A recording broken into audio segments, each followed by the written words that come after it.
नमस्कार. स्वागत आहे आपलं मराठी बुक्स रीडिंग या आपल्या चॅनलमध्ये. आणि आज आपण वाचणार आहोत पांडुरंग सदाशिव साने लिखित मुलांसाठी फुले या पुस्तकातील प्रकरण 4 प्रामाणिक नोकर. एका कापडाच्या व्यापाऱ्याने आपल्या दुकानात एक नवीन मुलगा नोकरीस ठेवला. त्या मुलाचा बाप गरीब होता. बापाने मुलाला शाळेतील शिक्षण दिले नव्हते, परंतु घरगुती शिक्षण त्याने दिले होते. प्रामाणिकपणे वागावे, कोणाला फसवू नये, कोणाला हसू नये, कष्टाने मिळेल ते खावे, चोरीचा हाडी करून श्रीमंत होण्यापेक्षा खरेपणाने वागून गरिबीत राहावे लागले तरी आनंदाने राहावे, असे त्याचा बाप त्याला शिकवित असे. निरनिराळ्या बोधपर गोष्टी सांगून मुलाला चांगले वळण त्याने लावले होते. मुलगा चुणचुणीत होता, चपळ होता, परंतु त्याहीपेक्षा खरेपणाने वागणारा, गोड बोलणारा व प्रामाणिक होता. दुकानात तो सर्वांना आवडे. गिराईक त्याच्याकडे जास्त जावयाचे, दुसऱ्या नोकराकडे कमी जावयाचे. बोलायला गोड, दिसायला गोड, मनाने गोड, हृदयाने गोड अशी मुले म्हणजे देवाघरची फुले. एके दिवशी एक श्रीमंत बाई काही रेशमी कापड खरेदी करावयास आली होती. एक रेशमी साडी तिने पसंत केली. तिला पोत आवडले, रंग आवडला, पदरही सुंदर होता.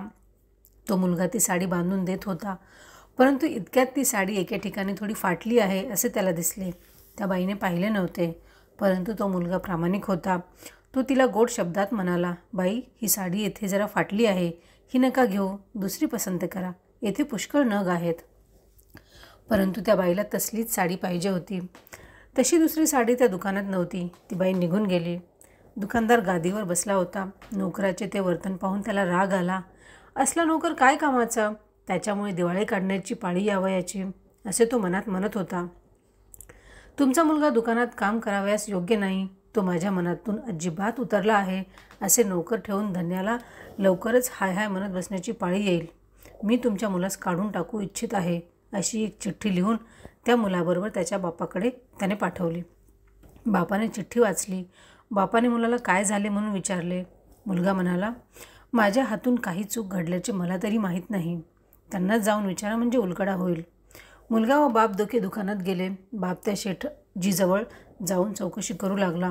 तो शेठजी रागारागाने म्हणाले, अहो, ती बाई साडी चांगली घेत होती, ती साडी बांधून देणे एवढे याचे काम. दुकानातील मालावर टीका करीत बसण्याची काही जरुरी होती का? ती साडी कोठे जरा फाटकी होती, त्या बाईचे लक्षही नव्हते. याला ते दिसले व आपण होऊन हा त्या बाईला म्हणतो, बाई, ही साडी घेऊ नका, ही जरा फाटली आहे. आहे की नाही अक्कल? अशाने का दुकान चालेल? 25 रुपयाचा माल पडला अंगावर. ह्याचा आणखी काय अपराध आहे का? बापाने विचारले.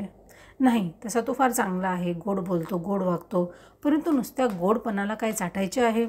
व्यवहार आधी, व्यवहारासाठी गोडपणा, व्यवहारासाठी तिखटपणा, व्यवहारासाठी खरे, व्यवहारासाठी खोटे, व्यवहार चालला पाहिजे. तो शेठजी म्हणाला, माझ्या मुलाचा एवढा अपराध असेल तर मीच त्याला तुमच्या दुकानात ठेवू इच्छित नाही. तुमचेही नुकसान नको व्हायला व त्याच्याही जन्माचे नुकसान नको व्हायला.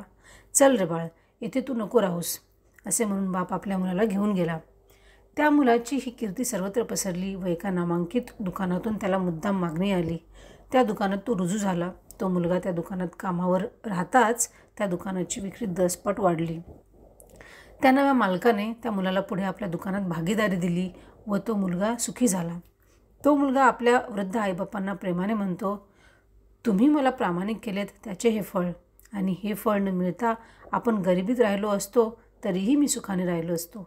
कारण मनाचे समाधान ही सर्वात मोठी संपत्ती होय.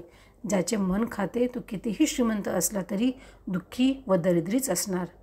आई, खरे आहे ना मी म्हणतो ते?